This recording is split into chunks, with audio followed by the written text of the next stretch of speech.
Salut, ici Maxime Johnson, Mobile World Congress de Barcelone avec le HP Spectre X360.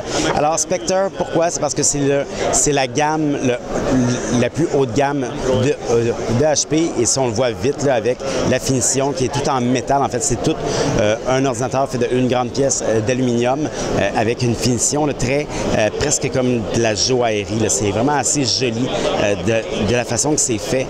Tous les détails là, sont vraiment assez solides. C'est très dur.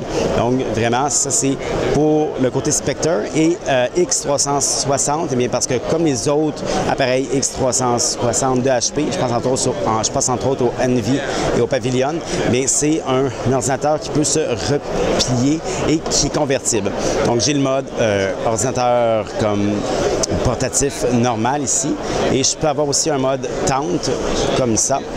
Donc, je plie et là, je peux avoir pour regarder un film surtout, mais aussi là, certaines applications. Et c'est quand même assez solide en fait. Donc, on pèse là, et c'est pas un problème. Là. Et pendant que je suis comme ça, je vais vous montrer le mécanisme ici. C'est assez bien fait. Tout est collé. Souvent, quand on a un convertible, on va avoir une espèce d'espace et ça a l'air différent un peu. Ici, c'est pas le cas. C'est vraiment un centre comme d'un ordinateur normal. Et quand je replie, par exemple, pour aller en mode tablette, mais là, ça reste collé tout le temps. Donc, ça bouge un peu, en fait, autour du mécanisme ici. Et c'est assez, donc ça, c'est assez réussi. De l'autre côté, par exemple, c'est un peu moins intéressant. Comme on peut le voir, ça reste ouvert. Donc ça, c'est un peu visuellement et dans les mains aussi, c'est moins confortable. D'ailleurs, en mode tablette, l'ordinateur est moins intéressant. J'ai pas l'impression que les gens vont s'en servir beaucoup là, comme une tablette comme ça. Ceci étant dit, l'option est là. Mais ça reste avant tout là, un ordinateur portatif, ordinateur portatif quand même très intéressant.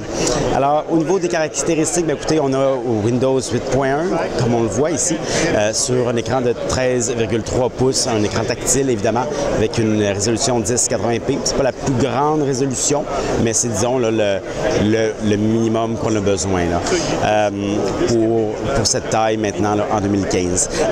À l'intérieur, bien, écoutez, ça change. On peut avoir un Core i5 ou un Core i7. Dans les deux cas, ce sont là, des Core i5 et i7 Broadwell, donc de 5e génération. Alors, ça devrait donner quand même une bonne autonomie. En tout, on parle d'une autonomie de 12 heures environ ou de 10 heures en mode vidéo.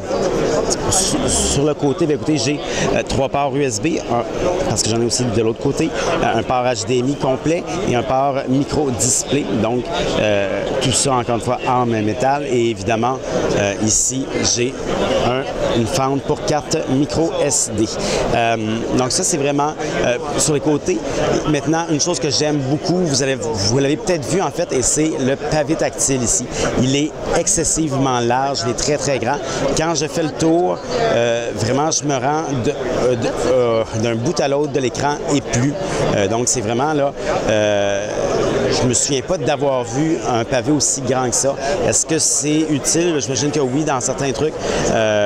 Justement, pour pas avoir à faire ça et pour plutôt aller d'un long geste. Je peux imaginer aussi dans certains jeux que ça risque d'être intéressant. Ceci étant dit, on s'entend que le jeu n'est pas le public cible. Là. Les joueurs ne sont pas le public cible pour cet ordi-là, mais quand même, c'est quelque chose qui est beau, qui est joli et qui fonctionne bien. Lorsqu'on touche, ça va bien. À deux doigts, ça va bien. Donc, c'est vraiment une belle finition. C'est un design haut de gamme qui vraiment me parle beaucoup, qui me plaît beaucoup. Ceci étant dit, c'est un design qui fait... Je ne veux pas dire qu'il est vieux, mais on voit là, de plus en plus d'ordinateurs en 2015 qui sont beaucoup plus petits que ça, donc avec un plus petit cadre, avec un plus petit format.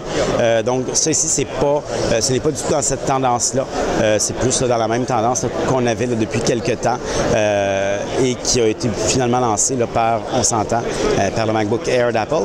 Mais vraiment, le Spectre ici, X360 de HP, moi je trouve ça prometteur, je trouve ça joli. C'est vraiment un ordinateur que j'ai hâte d'essayer. Alors maintenant, lancement, prix. Écoutez, j'ai pas les détails pour le Canada. Aux États-Unis, c'est offert dès maintenant et ça va être dans les boutiques à la mi-mars pour un prix de 899. Donc, il faut s'attendre peut-être à un léger délai pour le Canada, mais pas trop. Et ensuite, pour le prix, bien, écoutez, avec le taux de change maintenant, ça va être un peu plus, peut-être 1100, quelque chose comme ça. Mais donc ça reste à voir, ça n'a pas encore été confirmé. Pour avoir plus d'informations, j'invite à consulter mon site web, timjohnson.com/techno.